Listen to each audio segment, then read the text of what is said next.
कार्यक्रम कोरोनाको सन्तासमा देश। यस कार्यक्रमका प्रायोजक Summit hospital private limited, Lokanthali, Bhaktapur. ज्येष्ठ पनि श्रेष्ठ पनि नेपालकै पहिलो बीमा company Nepal insurance company. Nepal इन्स्योरेन्सको हात तपाईको साथ। विज्ञान र प्रगतिले फड्को मार्दै अगाडि बढ्ने क्रममा आज 21औं शताब्दीमा विश्व लम्किरहेको छ र धेरै यस्ता खालका विज्ञान प्रविधिका देनले गर्दा आज सबैको दैनिकी सहज बन्दै अगाडि बढिरहेको छ र धेरै त्यस्ता उपकरणसँग हामी नजिक भएका छौँ जुनसँगको सम्बन्ध यति प्रगाढ बनेको छ कि नङ र मासु जस्तै बनेको छ। कल्पना गरौँ हामी समक्ष भएको मोबाइल, यदि केही दिन हामी समक्ष मोबाइल भएन भने हामी कति छटपटिन्छौँ होला। अझ कल्पना गरौँ यो विद्युत जसको माध्यमबाट हरेक चिज चलिरहेका छन्, त्यो हुँदैन थियो भने हाम्रो दैनिकी हाम्रो जीवन कस्तो हुन्थ्यो होला। कल्पना गरौँ आफूलाई मनपर्ने एउटा त्यस्तो व्यक्ति जसलाई मुटुमा राखेका छौँ, जतिसुकै दुःख कष्ट पर्दाखेरि पनि मुटुमै राखिरहेका ती प्रियसी प्रियतमका कुराहरू सम्झौँ। यदि त्यो व्यक्ति आफू समक्ष भइदिन थियो भने कस्तो हुन्थ्यो होला। यी सबै कुराहरू सांसारिक छन् र यी सबैको मोहमा हामी अल्झिरहेका छौँ। तर त्यस्तो व्यक्ति जो यी सबै सांसारिक कुराबाट मोहबाट माथि पुग्छ र बोधित्व प्राप्त गर्छ त्यसलाई भनिन्छ बुद्ध। र बुद्ध त्यस्तो व्यक्ति हो जसले अन्तिम एउटा शान्तिको कामना गरिरहेको हुन्छ र इच्छा प्राप्त गरिरहेको हुन्छ। सिद्धार्थ गौतम जो जन्मदा सामान्य बालक रूपमा जन्मेका थिए, तर उनले गरेको त्यो त्यागबाट र उनले गरेको खोज र अनुसन्धानबाट र त्यो आध्यात्मिक वादबाट आज बुद्धत्व प्राप्त गर्दै संसारभरि शान्तिका दूतका रूपमा चिनिन्छन्। र 2564औं यो बुद्ध जयन्तीको अवसरमा तपाईँ सम्पूर्ण दर्शकवृन्दलाई हामी मङ्गलमय शुभकामना दिन चाहन्छौँ।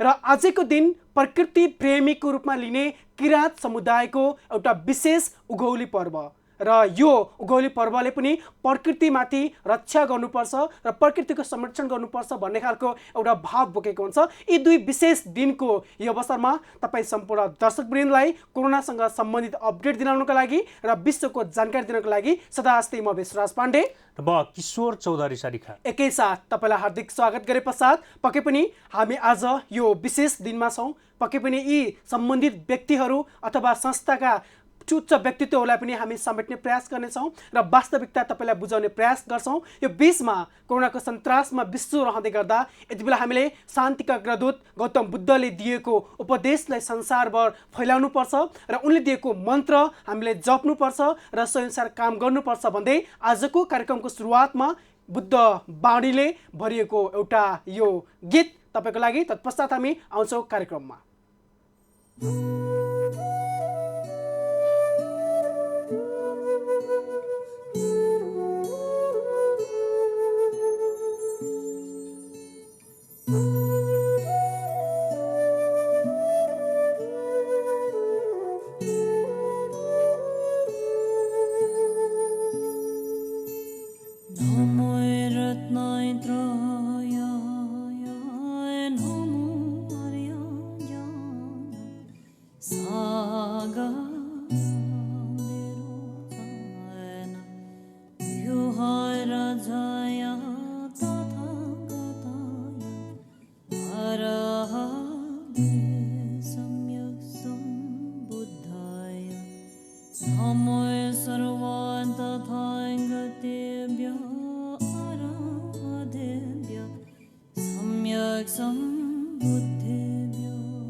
मैत्रेय नमो अर्याय सागरेरोचन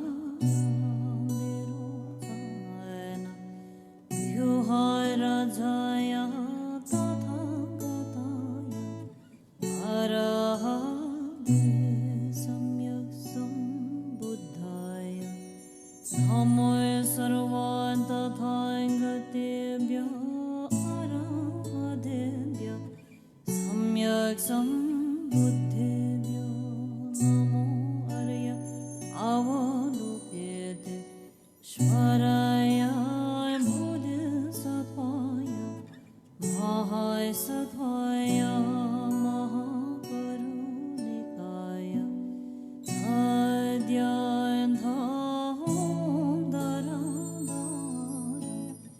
धीरे धीरे इटे ओटे चले चले राजाले कुसुमे कुसुमावरे इले चित्ते ज्वलय महापनयसु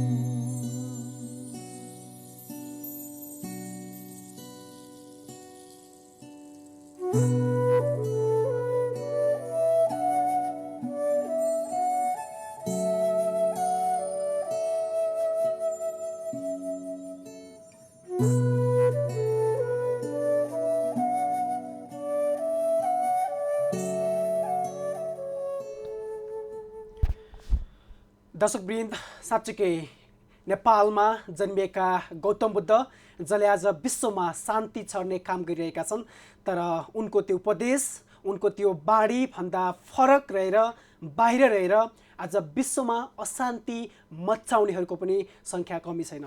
र कोरोना जुन हामीलाई भाइरसको रूपमा लिइरहेका छौँ, यही कोरोनालाई पनि यति बेला विश्वका केही राष्ट्रहरूले यही अशान्ति फैलाउने एउटा अस्त्रको रूपमा पनि प्रयोग गरेका हुन् भन्ने आशंकाहरू गरिरहेका छन्। तथापि यो होइन भन्न नसके तापनि सत्य चाहिँ के हो भने केही राष्ट्रहरू जस्तै नर्थ कोरिया, जसले आफ्नो देशलाई सर्वशक्तिमान बनाउनको लागि अथवा आफूले सर्वशक्तिमान ठान्नको लागि त्यहाँ दिन प्रतिदिन क्षेप्यास्त्रका कामहरू भइरहेका छन्, अणु बमहरू बनाउने काम भइरहेका छन्, लगायत विभिन्न खालका हात हतियारहरू बनाउने कामहरू भइरहेका छन्। यी सबै बनाउनुको तात्पर्य वास्तवमा अशान्ति मचाउनु नै हो र यसबाट हामी अलग हुनुपर्छ, अहिंसा हामी अँगाल्नुपर्छ भन्ने गौतम बुद्धको बाणी तपाईँ हामीमा आओस्, हामी त्यो अपेक्षा गर्न चाहन्छौँ।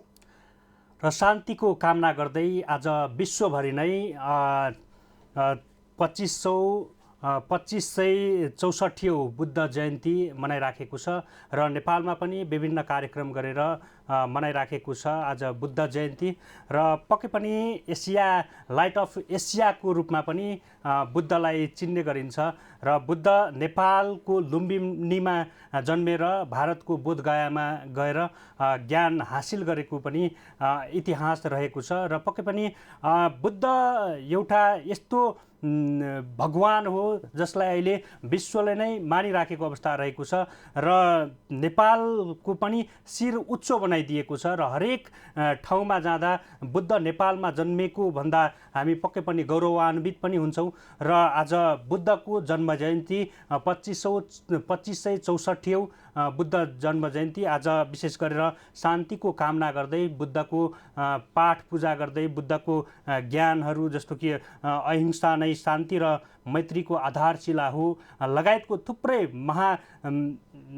कालजयी सन्देशहरू बुद्धको रहेको छ। र पक्कै पनि यसले हामीलाई निकै नै ऊर्जावान पनि बनाएको छ। नेपाल हुन त धर्मनिरपेक्ष राष्ट्र हो, यहाँ बौद्ध धर्मावलम्बी, यसै गरी हिन्दू धर्मावलम्बी, इसाई धर्मावलम्बी, थुप्रै धर्मावलम्बीहरूको बसोबास रहेको छ र सम्पूर्ण धर्मावलम्बीहरू हामी एकै हो भन्ने पनि यसले पनि सन्देश दिएको छ। र यसले गर्दा पनि हामी नेपालमा बुद्धको जन्म मात्रै होइन, बुद्धले जसरी एउटा शान्तिको अग्रदूतको रूपमा पनि लिने गरिन्छ, पक्कै पनि आज हामी बुद्धलाई समर्पित गर्दै आज बुद्धको जयन्ती भएको कारणले हामी एउटा गीत पनि प्रस्तुत गरिसकेका छौँ र यो विषयमा बुद्ध धर्म सम्बन्धी ज्ञानको विषयमा पनि हामी जानकारी दिनको लागि हामी यसै गरी प्रत्यक्ष टेलिफोन स्काइपमा पनि हामी कन्ट्याक्ट गर्नेछौँ।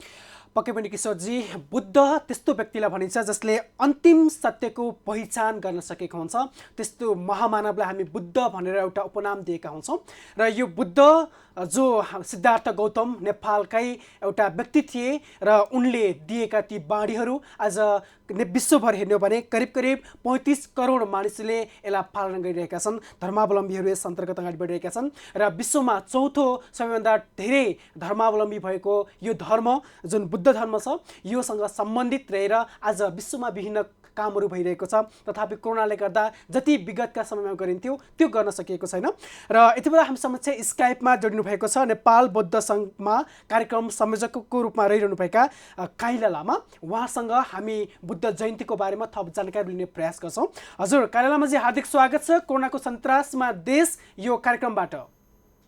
स्वागत छ यहाँलाई कृषि टेलिभिजन जुन सम्पूर्ण परिवारलाई। आज एउटा पवित्र दिन हो किनकि नेपालको एसिया हाम्रो बुद्ध भगवान एसियाको ज्योति मानिन्छ।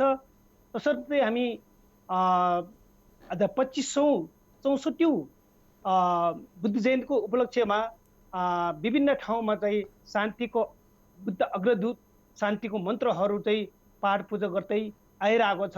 किनकि मानवताको जीवनलाई एकदम शान्तिको जुन मार्ग देखाउनु भएको थियो त्यस सन्दर्भमा हामी बुद्धको एउटा अहिले चाहिँ हामीले विभिन्न गुम्बाहरू विभिन्न ठाउँमा हामीले यो मनाउँदै आइरहेको छ। तर नेपालमा अचानक हामी नेपाल मात्रै नभइकन विश्वमा नै यो जुन यो रोगहरू चाहिँ आइरहेको यो कारणले त्यसलाई हटोस् भन्ने पनि एउटा हामीले यो एउटा कामना पनि गर्दैछु।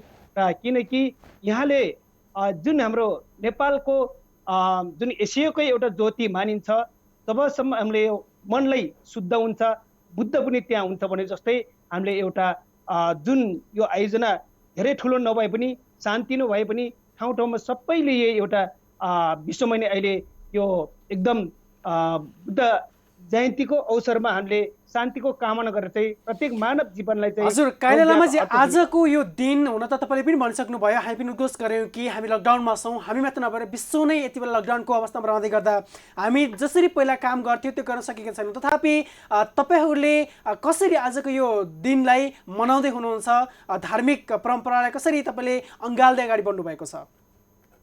आजको दिन जुन एउटा 2564 बुद्ध जयन्तीको एउटा पवित्र दिन मानिन्छ, जब सिद्धार्थ गौतम बुद्धको जुन जन्म र जुन परिनिर्माण र ज्ञान प्राप्त गर्ने दिन यो आजको एउटा संयोग दिन हो। त्यसैले यो हामी सबै महामानवलाई एउटा शान्तिको मार्ग शान्तिको अग्रदूत उहाँले देखाउनु भएको थियो।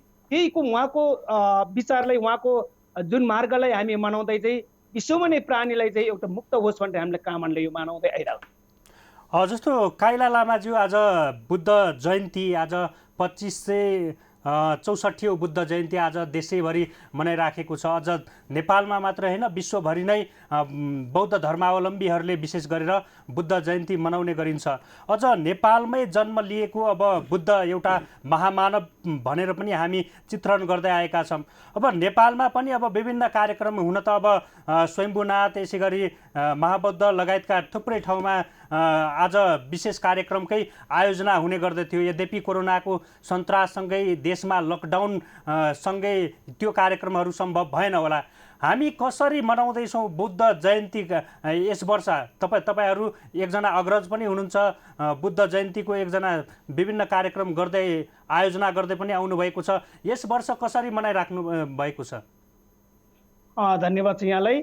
गत वर्षसम्म चाहिँ हामीले भव्य रूपमा चाहिँ अब यो लुम्बिनीदेखि लिएर हामीले विभिन्न पवित्र स्थलहरूमा चाहिँ धेरै भव्य स्वरूपले मनाउँदै आइरहेको थियो। यसपालि कोरोना भाइरसको कारणले अचानक तर नेपालमा चाहिँ हामीलाई एउटा विश्वास छ कि यो बुद्ध मात्रै होइन अरू देवदेवीको सबै यहाँ चाहिँ बास लिएको कारणले अहिलेसम्म चाहिँ नेपाललाई शक्ति दिइरहेको छ। नेपालमा जतिसम्म भगवानहरूको चाहिँ बास लिएको कारणले त्यसको मन्त्र लगाइरहेको छ। त्यसैले हामी लामा गुरुहरू पनि विभिन्न जुन साधन गरेर यो हाम्रो नेपालमा छुन दिएको छैन। नेपालमा चाहिँ अहिलेसम्म त्यति असर हुँदैन, विश्वास लिनुपर्छ हामीले। र साधना र हामीले जुन मन्त्र भनेको चाहिँ औषधि हो, त्यसैले हामीले शान्तिको दीप प्रज्वलन गरी आजको पवित्र दिन मानि संसार प्राणीलाई चाहिँ मुक्त होस् भने हामीले साधना पनि गर्दै छोटकरी रूपमा हामीले त्यसो मनाउँदै आइरहेको छ। जस्तो आज बुद्ध जयन्ती, अब तपाईँ एकजना अग्रज पनि हुनुहुन्छ, अब बुद्ध धर्म सम्बन्धी तपाईँलाई थुप्रै ज्ञान पनि छ। अब तपाईँले यो समयमा एउटा बुद्धको एउटा मन्त्र तपाईँले सुनाइदिनु भयो भने आज सायद राम्रो पनि हुनेछ। कृपया। धन्यवाद छ।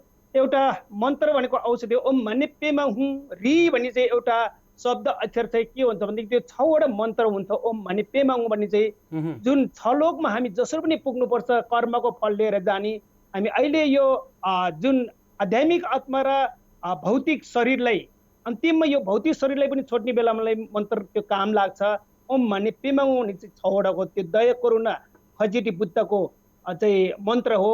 रि भनेको त्योभन्दा एउटा छुट्टै मन्त्र एउटा हुन्छ। त्यसले गर्दाखेरि नि हामी 6 लोकको त्यो पापको ढोका थुनेर हाम्रो आत्मा कहिले पनि मर्दैन। यो आत्मा नमरेको कारणले हामीले यो अहिले नै हामीले यो जीवित कालमा नै हामीले पूर्व अभ्यास तयारीमा हामी अगाडि भगवानको नाउँ लिएर बस्यो भने त्यो मन्त्र ओम माने पेमा हुँ भन्ने चाहिँ धेरै माया दया करुणाको चाहिँ मन्त्र हो। र ओम भजर गुरु पेमा सिद्धिउँ भन्ने चाहिँ त्यो रोग नछुनी एकदम क्रोधको देवता हाम्रो गुरुपद्म सम्वादको क्रोधको मन्त्र वज्र भन्ने चाहिँ एउटा ठुलो शक्ति हो। गुरु भने चाहिँ हामीले यो शिरमा राखेर चाहिँ उहाँ भगवान सेम हाउमा प्रकाश भएर हाम्रो शरीरमा प्रवेश भएर चाहिँ हामीलाई शरीरमा चाहिँ नलागोस् भन्ने एउटा ध्यान तपस्या गर्छौँ। हजुर काइना लामाजी, हुन त महामानव गौतम बुद्धले दिएका बाणीहरू उपदेशहरू हामी सबैलाई थाहा नै छ। तथापि यति बेला हामी आज बुद्ध जयन्तीको दिनमा रहँदै गर्दा ती बाणीहरूलाई ती उपदेशहरूलाई 1 2 3 4 गरेर पोइन्ट वाइज हामी सम्झाउनु पर्दा तपाईँ कसरी भन्न चाहनुहुन्छ? यसमा 1 2 3 गरेर कसरी जाने भन्दा पहिला सुरुमा चाहिँ हामीले शरणगामन नै जानुपर्छ। हामीले हाम्रो शरणगामन भन्ने चाहिँ क्याम्डो भन्छ यो टिब्टेन भाषामा। शरणमा नगइकन हामीलाई बुद्ध प्राप्त हामीले जुन एउटा क्षमा माग्ने, हामीले त्यसपछि शक्ति माग्ने, भक्ति गर्नको लागि नै शरणगमन गइसकेपछि शुद्ध मनले सुन्ने, पूजा गर्ने दोस्रो, अनि तेस्रो चाहिँ अन्तिम परिणाम भनिन्छ। यो सबै कुरो चाहिँ फल पाओस्। यो धर्म एउटा गरेको, 2टा गरेको होस्, धर्म दान गरेको होस्, मन्त्र गरेको हो, यो लागोस्, यसको फल पाओस् भने चाहिँ यो 3 नम्बरमा चाहिँ पुण्य मात्र अर्थात् परिणाम पनि भनिन्छ, ङ पनि भनिन्छ। हजुर पक्कै पनि तपाईँले जुन तरिकाले भन्नुभएको छ, हामी सबैभन्दा पहिला त भित्री मनले स्वीकार्न सक्नु पर्यो होइन, श्रवण गर्न सक्नु पर्यो भन्ने कुरा गर्नुभएको छ। अन्तिममा हामी मोह त्याग्न सक्नु पर्यो भन्ने कुरा जोड्दै हुनुहुन्छ। काइना लामाजी, के लाग्छ जस्तो नेपालमा लगायत विश्वमै हेर्नुपर्दा पछिल्लो समयमा बौद्ध धर्मावलम्बीहरूको सङ्ख्या बढी पनि रहेको छ, तथापि अझै अहङ्कार भइरहेको छ, अझै हिंसात्मक कुराहरू बढिरहेका छन्, अझै एकले अर्कोलाई दबाउन खोजेको पाइएको छ। तपाईँले के भन्नुहुन्छ कि अब बुद्धको फेरि जन्म होला अनि फेरि बुद्धत्व लिएर आउँदै गर्दा विश्वमा शान्ति आउला? तपाईँ के भन्नुहुन्छ? यो पक्कै पनि हो, किनकि हामीले मौसुम लिनुपर्छ। हामीले पहिला किनभनेदेखि हाम्रो मन भनेको चाहिँ यो प्राण 3 किसिमको चाहिँ, एउटा प्राण चाहिँ हाम्रो बाहिरी प्राण भनिन्छ, एउटा भित्री प्राण भनिन्छ, एउटा आन्तरिक प्राण भनिन्छ। यो प्राण चाहिँ 3 किसिमको हुन्छ। त्यसरी यो विधि कर्मकाण्ड अनुसार चाहिँ बाहिरी प्राण भने चाहिँ अहिले बोलिरहेको हंस हो, र भित्रीको प्राण भने चाहिँ मुटुमा रहिरहेको त्यो 3 घण्टासम्म हामी जुन हंस उडेर गए पनि 3 घण्टासम्म हाम्रो मुटुमा बस्छ, त्यसलाई भित्री प्राण भनिन्छ। र आन्तरिक प्राण भने चाहिँ हाम्रो जुन एउटा हड्डीभित्र बसेको एउटा प्राण हुन्छ, त्यो चाहिँ 72 घण्टासम्म मर्दैन, किनकि त्यसले अर्को एउटा जन्म लिनको लागि त्यो हावाले नै जन्म लिन सकिन्छ।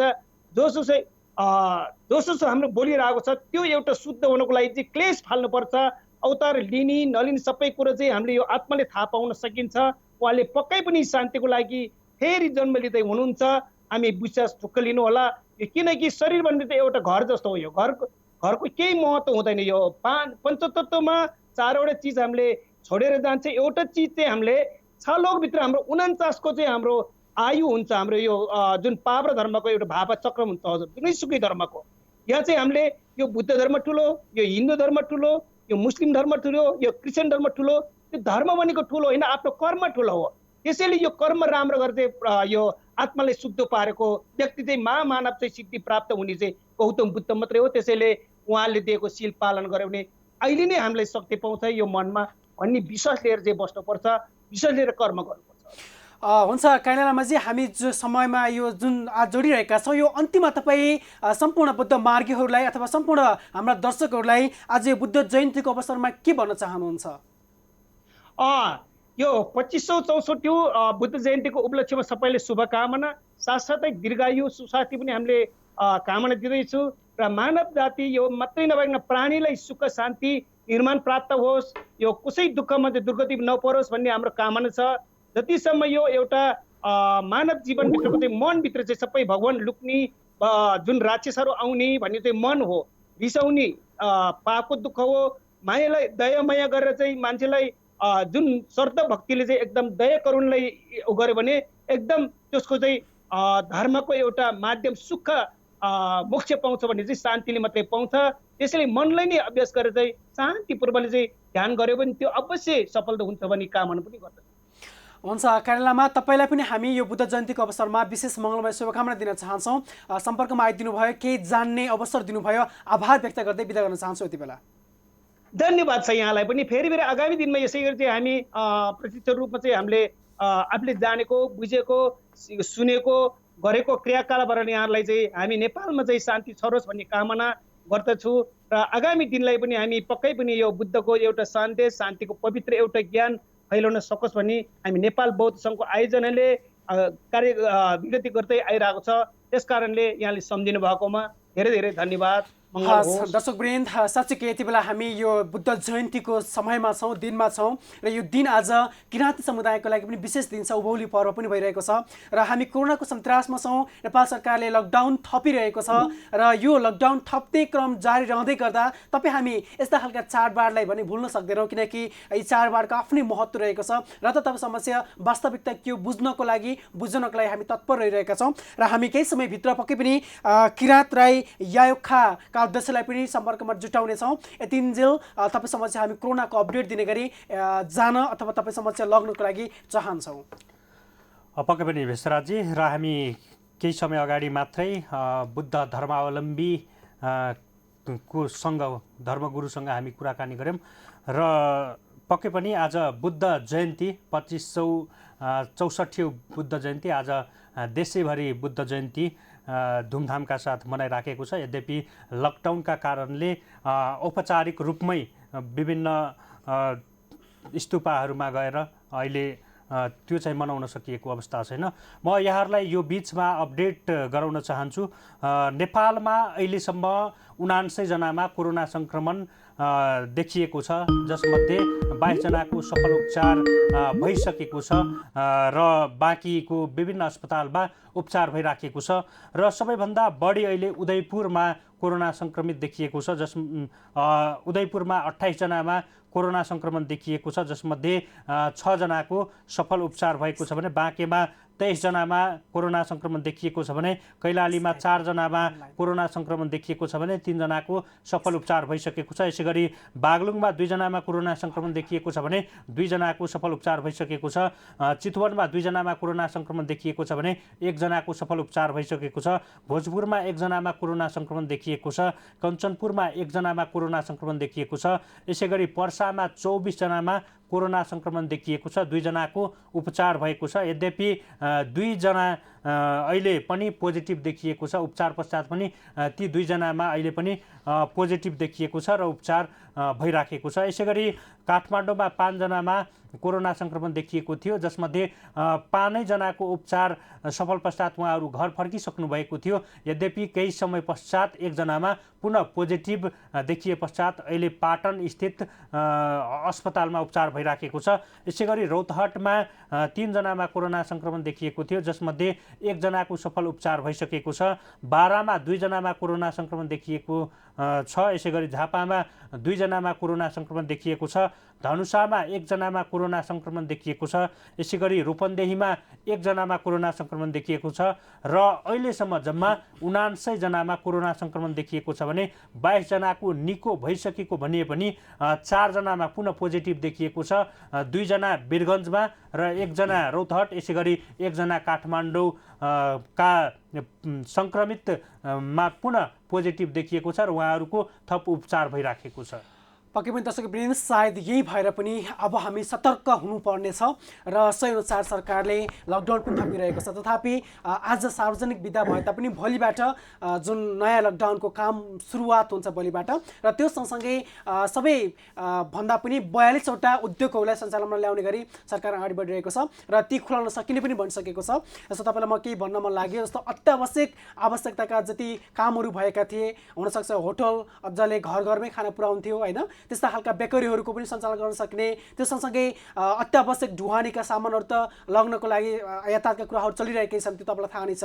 तथापि त्यो बिचमा जस्तो वर्कसपहरू भयो, गाडी बाइक चलाउने वर्कसपहरू 5 जनासम्म कामदार राखेर चलाउन सक्ने पनि भनिरहेको छ। त्यो सँगसँगै बन्द रहेका ती पेट्रोल पम्पहरू पनि खुलाउन सकिने र सर्टेन 100 मिटर डिस्टेन्समा यदि छन् भने खुलाउन सकिन्छ भन्ने कुराहरू भइरहेको छ। त्यसैले गर्दा कृषिका अरू उद्योगहरू पनि सञ्चालनमा ल्याउनको लागि सरकारले भनिसकेको छ। भने पछाडि भोलिबाटको दैनिकीमा केही सहजता होला। तथापि ती सबै काम गर्दै गर्दा भने हामीले एउटा सामाजिक दूरी कायम राख्नु नै पर्ने र जति हामी पहिला प्रिकसन अपनाएका थिए जस्तो मास्क लगाउने अथवा साबुन पानीले हात धुने त्यो काम पनि गर्ने गरी सरकार अगाडि बढिरहेको छ। र तपाईँलाई हामी भनिसकेका छौँ आज बुद्ध जयन्ती मात्र नभएर किराँती अथवा किराँत समुदायको एउटा विशेष दिन पनि हो उभौली पर्व।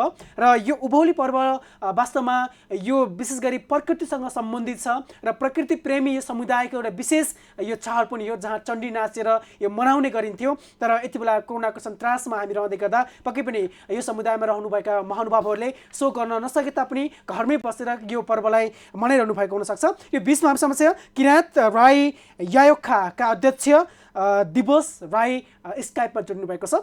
दिवसजी हार्दिक स्वागत छ कोरोनाको सन्तासमा देश कार्यक्रममा। यहाँलाई पनि सेवा नमस्ते। हजुर, यहाँको टेलिभिजनमा मलाई निमन्त्रणा गर्नुभएको छ, यसको लागि हार्दिक धन्यवाद ज्ञापन गर्न चाहन्छु। हजुर, आज उभौली पर्व तपाईँलाई शुभकामना नदिकन बस्नै सक्दैनौँ, त्यो हिसाबले गर्दा तपाईँलाई सबैभन्दा पहिला हार्दिक शुभकामना दिन चाह्यौँ। र आजको यो दिन तपाईँहरू कसरी मनाउँदै हुनुहुन्छ कृपया छोटकरीमा भनिदिनुहोस् न। निश्चय पनि हामी किराँतहरूको महान चाड यो साकेला उभौली भन्छौँ। यो आजको दिन हामीले मुख्य यसको चाडको सुरुवातको दिन हो। हुन त हामी 1 महिना मनाउने गर्थ्यौँ। यहाँले भन्नुभयो यो साल हामी सबै यो विश्व महामारीको रूपमा फैलिएको कोरोना भाइरसको कारणले सारा देश लकडाउनको अवस्थामा छ। त्यसो भएको हिसाबले पनि हाम्रो चाडलाई चाहिँ भव्य रूपमा अन्य साल विगत वर्षहरू जस्तो मनाउन पाएका छैनौँ। यसमा निश्चय नै पनि हामी दुखित त छौँ। यद्यपि सारा संसारै अहिले चाहिँ नै एउटा यो सन्तासमा भएको अवस्थामा यसलाई सबैले मिलेर यो कोरोनाको सामना गर्नुपर्छ भन्ने हेतुले पनि हामीले यो पल्टको हाम्रो साकेला चाडलाई चाहिँ घर घरमै मात्रै मनाउने र मुख्यतः हाम्रो पूजा चाहिँ नै घर घरमै 3 चुलालाई चाहिँ पूजा गरेर आफ्नो पितृ पूजा गर्ने अथवा पितृहरूको पुर्खाहरूको आशीर्वाद लिएर यो पूजा गर्ने भएको हिसाबले पनि हामीले यो पल्ट घर घरमा मनाउने र सार्वजनिक रूपमा ठुलो उत्सवको रूपमा हामीले चाहिँ जुन नाचगान गर्ने भेला हुने चाड मनाउने गर्थ्यौँ त्यो चाहिँ यो साल हामीले नमनाउने गरी हामीले सबै देशभर र अन्तर्राष्ट्रिय स्तरमा पनि देश विदेशमा हामीले त्यो अनुसार सर्कुलर गरेका छौँ र हामी यो पल्ट सार्वजनिक रूपमा मनाउँदै छैनौँ, घर घरमा हामीले मनाउँछौँ। र मुख्यतः हामीले पूजा गर्ने हाम्रो साकेला माङखिमहरू हुन्छ, साकेला थानहरू, त्यस्तो ठाउँहरूमा चाहिँ हाम्रो पुजारी नक्सों भन्छौँ, त्यो नछुङहरूलाई लगेर चाहिँ हामीले पूजाआजा गर्ने गरेका छौँ। र आज हामीले काठमाडौँमा हाम्रो सानो हात्तीवन किराँतहरूको मुख्य यहाँ काठमाडौँको चाहिँ नि हामीले मान्ने आएको हाम्रो माङहिम अथवा पूजा थान हो, त्यहाँ गएर चाहिँ हामीले हाम्रो चाहिँ नि नछुङ मार्फत बिहानै हामीले पूजा गरिसकेका छौँ र यस्तो अवस्था छ।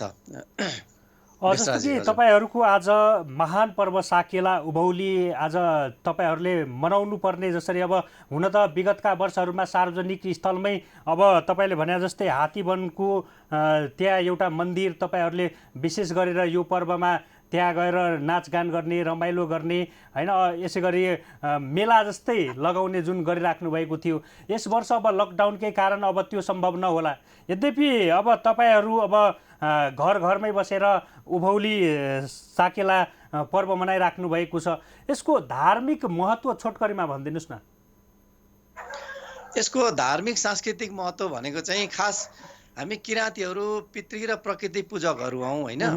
हामीले वर्षमा 2 चोटि उधौली र उभौली मङ्सिर पूर्णिमा जुन जाडो मौसममा हामी चाहिँ नि उधौली मनाउँछौँ। अहिले गर्मी मौसमको सुरु भयो वैशाखी पूर्णिमा, यसलाई उधौलीको रूपमा मनाउँछौँ। र हामी पितृ र प्रकृति पूजक भएको हिसाबले अहिले मुख्य चाहिँ यो गर्मी सिजन सुरु भइसकेपछि यो मौसममा चाहिँ अन्न बालीहरू लगाउने सिजन हो होइन। अन्न बालीहरू लगाउने पछि मङ्सिरमा जाडो मौसममा चाहिँ अन्न बालीहरू धान मकै भित्राए कोदो पश्चात पाक्ने फेरि तपाईँहरू मनाउनुहुन्छ। हजुर हो। यसरी चाहिँ हामीले अन्न बाली लगाउने र उठाउने गरी उधौली र उभौली मुख्य चाहिँ त्यो सिजनलाई मान्छौँ। र मुख्य ऋतुहरूको परिवर्तनसँगै यो हिउँदमा चाहिँ जाडो हुन्छ र हरेक चराचर जगत अथवा मानव अथवा जनावर पशु पक्षी न्यानो खोज्नको लागि तराईतिर अथवा खोजतिर बेसीतिर झर्छ। र उभौलीमा जब गर्मी याम सुरु हुन्छ उभौलीमा चाहिँ सबै चाहिँ नि अब चराचर जगत अथवा मानव पशु पक्षी जनावर माछा चराचरी जेसुकै होस् त्यो चाहिँ गर्मी छल्नलाई शीतलको लागि पहाडतिर अथवा चाहिँ नि हिमालतिर तराईबाट अथवा खोज बेसीबाट लेकतिर जाने गर्छ। यो हिसाबले चाहिँ हामीले यो ऋतुसँग गाँसिएर हामीले उधौली र उभौली भनेर दुईटा सिजन मनाउने गर्छौँ। र यो उभौलीमा के अरे उधौलीमा चाहिँ विशेष गरेर अन्न बाली लाउने सिजन पनि हुन्छ। अन्न बाली लगाएपछि त्यो अन्न चाहिँ नि राम्रो सप्रियोस् फुलोस् फलोस्, यसले चाहिँ भोलि राम्रो फल दिएर हामीलाई चाहिँ धान धन्य बनाओस् है भन्ने कामना गर्दै यो उत्सव मनाउने हो यो अहिलेको उधौलीमा। र यति बेला हामी चाहिँ अन्नहरू चाहिँ लगाउने बाली लगाउने सिजनको रूपमा मान्छौँ। र त्यति बेला त्यो सँगसँगै जब गर्मी सिजन हुन्छ अनि गर्मी छल्नलाई चराचुरुङ्गी पशु पक्षी अथवा जनावरहरू मानवहरू बेसीबाट लेकतिर जाने अथवा तराईबाट हिमालतिर जाने भएको हुनाले पनि हामीले यसलाई उभौली भनेको उभौली चाडको रूपमा मान्छौँ। र यति बेला जे खालको हामीले उभौलीमा जुन खालको परिस्थिति बन्छ त्यो अनुसार हामीले त्यसलाई उत्सवको रूपमा मनाउने र त्यो उत्सव भनेको चाहिँ नि एउटा हर्षोल्लासका साथ मनाउँदाखेरि हामीले नाच्ने सिली चाहिँ साकेला सिली भन्छौँ। त्यो जुन नाच्ने हाम्रो नृत्य हो त्यो नाचमा चाहिँ सिलीहरू भनेको चाहिँ हामीले ती जनावर ती चराचुरुङ्गी अथवा हामीले अन्न बाली लगाउँदाखेरि के गर्छौँ कृषकले के अभिनय के क्रियाकलाप गर्छ त्यसको अभिनय स्वरूप हामीले नाच्ने सिली नै वास्तवमा साकेला सिली हो। यो हिसाबले हामीले चाहिँ नि नाचगान गरेर त्यो हाम्रो उधौली र उभौली चाड मनाउने गर्छ। र अहिले चाहिँ नि उधौली चाड हो र यो उधौली चाडमा पनि हामीले अन्न बाली लगाउँदै हामीले चाहिँ नि आफ्नो त्यो चाहिँ साकेला मनाउने गर्दछौँ। र यो पल्ट चाहिँ अब लकडाउनको कारणले अलिकति त्यो सम्भव भएन। र अघि मैले भने तपाईँले यसको महत्त्वको विषयमा हामी चाहिँ प्रकृति र पितृपूजक भएको हिसाबले पहिलो कुरा हामी प्रकृतिबाट वरदान प्राप्त सबै मानव मात्रै होइन सबै चराचर जगत होइन हामीले जीवन प्राप्त गरेको प्रकृतिबाट। र हामीलाई चाहिँ नि हावा दिएको छ ताप दिएको छ पानी दिएको छ जमिन जुन माटोबाट उत्पन्न अन्न खाएर हामी जीवित छौँ। त्यो हिसाबले सबै चिज चाहिँ हाम्रो प्राण भनेकै प्रकृति हो भन्ने हिसाबले प्रकृतिलाई हामी नतमस्तक भएर पूजा गर्छौँ उसको आराधना गर्छौँ भनौँ न। प्रकृति त्यसरी पूजा गर्ने भएको हुनाले हामी प्रकृति पूजक भन्छौँ। अर्को पितृपूजक भनेको चाहिँ यो मानव सृष्टि कहाँबाट आयो भन्दाखेरि सृष्टि भनेकै पितृको मार्फत हुन्छ। हाम्रो पितृ भएको कारणले हामी जन्म्यौँ, हाम्रो पिता पुर्खाहरूले हामीलाई जन्म दिनुभयो, हामी आयौँ सृष्टिको रूपमा। अब हामीले पनि हाम्रो छोराछोरीलाई फेरि सृष्टि दिन्छौँ अथवा उनीहरूको जन्म हुन्छ फेरि उनीहरूको पितृ हामी हुन्छौँ। यो हिसाबले पितृ नभई सृष्टि हुँदैन भन्ने यसको मूल दर्शन हो। त्यसो भएको हिसाबले पितृ महत्त्वपूर्ण कुरा हो र हामीलाई जुन जीवन दिएको छ त्यो चाहिँ प्रकृतिले। यो पितृ र प्रकृति नै वास्तवमा मानव सारा यो चाहिँ नि जीवन दर्शनको सबैभन्दा अभिन्न अङ्ग हो भन्ने हिसाबले पक्कै पनि दिवसजी तपाईँले भने जस्तै यस्तो खालको धार्मिक महत्त्व बोकेको यो समुदायलाई हामी प्रकृतिका पुजारी पनि भन्छौँ। र साँच्चै पछिल्लो समयमा प्रकृतिको दोहन बढिरहेको छ जसले गर्दा विभिन्न खालका भनौँ न समस्याहरू आइरहेका छन्। यसका बावजुद एउटा त्यस्तो समुदाय जुन समुदायले यी प्रकृतिको संरक्षण गर्नुपर्छ यिनीहरूको रक्षा गर्नुपर्छ भन्ने अगाडि बढिरहेको छ भनेपछि एउटा विशेष महत्त्व विज्ञानसँग जोडिएको पनि छ जस्तो लाग्छ मलाई। हामी अन्तिममा छौँ। यति बेला यी प्रकृतिका पुजारी लगायतका अन्य समुदायका व्यक्तिलाई तपाईँ कस्तो खालको सन्देश दिन चाहनुहुन्छ? हामी यति बेला यो लकडाउनको परिस्थितिमा हामीले भव्य रूपमा हाम्रो जुन चाड त मनाउन पाएनौँ।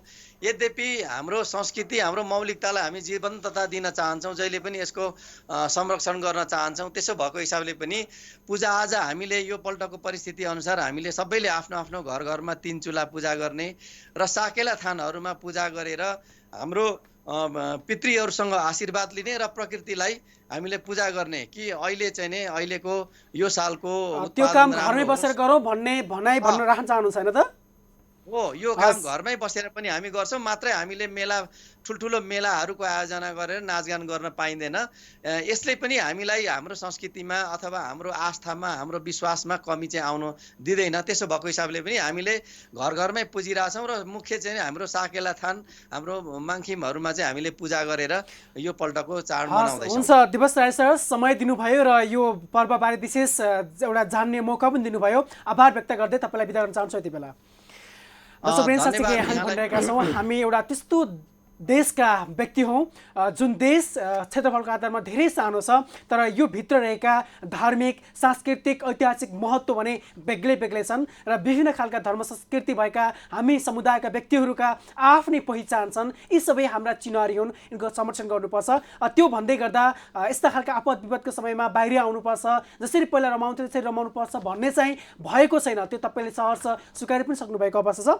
हामी कोरोनाको सन्तासमा देश लिएर कृष्ण टेलिभिजन परिवार तपाईँ समक्ष प्रत्येक दिन दिउँसो 2 देखि 3 को बिचमा हुँदै गर्दा आजकै विशेषमा पनि तपाईँ समक्ष अझ विशेष बनाउनको लागि आइरहेका छौँ र हामी अन्तिममा छौँ। किशोरजी, केही थप्दै हुनुहुन्छ? अन्तिममा म यहाँहरूलाई विश्वको अपडेट संक्षिप्तमा दिन चाहन्छु। अमेरिकामा अहिलेसम्म 12,63,356 जनामा कोरोना सङ्क्रमण देखिएको छ। यसै गरी 74,819 जनाको मृत्यु भइसकेको छ भने 2,13,109 जनाको सफल उपचार भएको छ। यसै गरी स्पेनमा अहिलेसम्म 2,53,682 जनामा कोरोना सङ्क्रमण देखिएको छ भने 25,857 जनाको मृत्यु भएको छ भने 1,59,359 जनाको सफल उपचार भएको छ। यसै गरी इटलीमा अहिलेसम्म 2,14,457 जनामा कोरोना सङ्क्रमण देखिएको छ भने अहिलेसम्म 29,684 जनाको मृत्यु भएको छ भने 93,245 जनाको सफल उपचार भएको छ। बेलायतमा अहिलेसम्म 2,11,001 जनामा कोरोना सङ्क्रमण देखिएको छ भने अहिलेसम्म 30,076 जनाको मृत्यु नै भइसकेको छ भने यसै गरी फ्रान्समा अहिलेसम्म 1,74,191 जनामा कोरोना सङ्क्रमण देखिएको छ भने अहिलेसम्म 25,809 जनाको मृत्यु भएको छ भने यसै गरी 53,972 जनाको सफल उपचार भएको छ र अहिलेसम्मको तथ्याङ्क हेर्ने हो भने सङ्क्रमितको सङ्ख्या 38,25,606 जना पुगेको छ भने यसै गरी मृत्यु हुनेको सङ्ख्या 2,65,393 जना पुगेको छ भने यसै गरी निको हुनेको सङ्ख्या अहिलेसम्म 13,03,793 जना पुगेको छ र हालसम्म सङ्क्रमितको सङ्ख्या जुन अहिले पनि सङ्क्रमितको अवस्था रहेको छ 22,52,687 जना अहिले पनि कोरोनाबाट सङ्क्रमित हुनुहुन्छ र चिकित्सक बिरामीको सङ्ख्या अहिलेसम्म 48,217 जना रहेको छ। र दर्शकवृन्द, तपाईँलाई जानकारी गराउँ कि स्पेन केही समय अगाडि खुला भएको थियो, तर त्यहाँ पुनः लकडाउन लाग्ने गरी यही आइतबारदेखि काम हुने भन्ने जानकारी आएको छ। 2 हप्ता लकडाउन थपिने भएको छ। बिचमा खुकुलो पारिएको थियो, तथापि त्यहाँ सङ्क्रमणको दर बढ्दै जाँदा फेरि लाग्ने अनि अथवा लकडाउन थप्ने कुरा भएको जानकारी तपाईँलाई गराउन चाहे। त्यो सँगसँगै कोही व्यक्तिहरू अथवा हामीले हेर्नुभएका दर्शकवृन्दमध्ये कोही विद्यार्थी हुनुहुन्छ, कोही अभिभावक हुनुहुन्छ भने सोचिरहनु भएको हुनसक्छ कि विद्यालय कहिले खुल्ला भनेर। तपाईँलाई एउटा जानकारी दिउँ, चाइनामा 5 महिना पछाडि बल्ल स्कुल कलेज पूर्ण रूपमा खुलेका छन् भनेपछि हामी 1.5 महिनाको यो लकडाउनमा छौँ। आफै बुझ्नुपर्ने र यो कुरा रहन्छ, यो सन्देश तपाईँलाई रहन्छ है। त्यो सँगसँगै आज बुद्ध जयन्ती भएको नाताले र जति पनि आज फ्रन्ट लाइनमा रहेर काम गरिरहेका छन्, विशेष गरी डक्टरहरू भयो अथवा स्वास्थ्य कर्मीहरू भयो अथवा सुरक्षा निकायका व्यक्तिहरू भयो, ती सबै व्यक्तिहरूलाई सम्बोधन गर्दै अथवा सम्मान गर्दै र जो व्यक्ति विश्वमा मरिसकेका छन् ती व्यक्तिहरूलाई पनि मनन गर्दै विभिन्न देशमा विभिन्न तरिकाले यस्ता कामहरू हुँदै गर्दा हाम्रो देश नेपालमा पनि आज यही बुद्ध जयन्तीको अवसर पारेर बेलुका 7 बजे नेपाल सरकारले औपचारिक रूपमा एउटा घर घरमै बसेर दियो बाल्ने कुराहरू ल्याएको छ, मोमबत्ती बाल्ने कुराहरू ल्याएको छ, अथवा यसरी यो सम्मान गर्दै गर्दा उनीहरूमा आत्मबल बढोस् भन्ने अपेक्षा नेपाल सरकार राखेको छ। आशा गरौँ हामी सबै जसले हेरिरहनु भएको छ र तपाईँ हामी सबै मिलेर बेलुका घरमा यो दियो बाल्ने काम गर्नेछौँ 7 बजे। यो सन्देश तपाईँहरू समक्ष छोड्दै आजको यो विशेष दिन बुद्ध जयन्तीको हार्दिक मङ्गलमय शुभकामना र किराँती समुदायहरूको विशेष पर्व यो उभौली पर्वको पनि हार्दिक मङ्गलमय शुभकामना व्यक्त गर्दै आजको यो विषयबाट म विश्वराज पाण्डे र म किशोर चौधरी सरिखा पहिले जस्तै त्यही एउटै कुरा कि कोरोनाबाट बचौँ र बचाउँ भन्दै पुनः तपाईँलाई शुभफलको कामना गर्दै भन्न चाहन्छु हेर्दै गर्नुहोस् कृषि टेलिभिजन। कार्यक्रम कोरोनाको सन्तासमा देश। यस कार्यक्रमका प्रायोजक Summit hospital private limited, Lokanthali, Bhaktapur. ज्येष्ठ पनि श्रेष्ठ पनि नेपालकै पहिलो बिमा कम्पनी नेपाल इन्स्योरेन्स कम्पनी।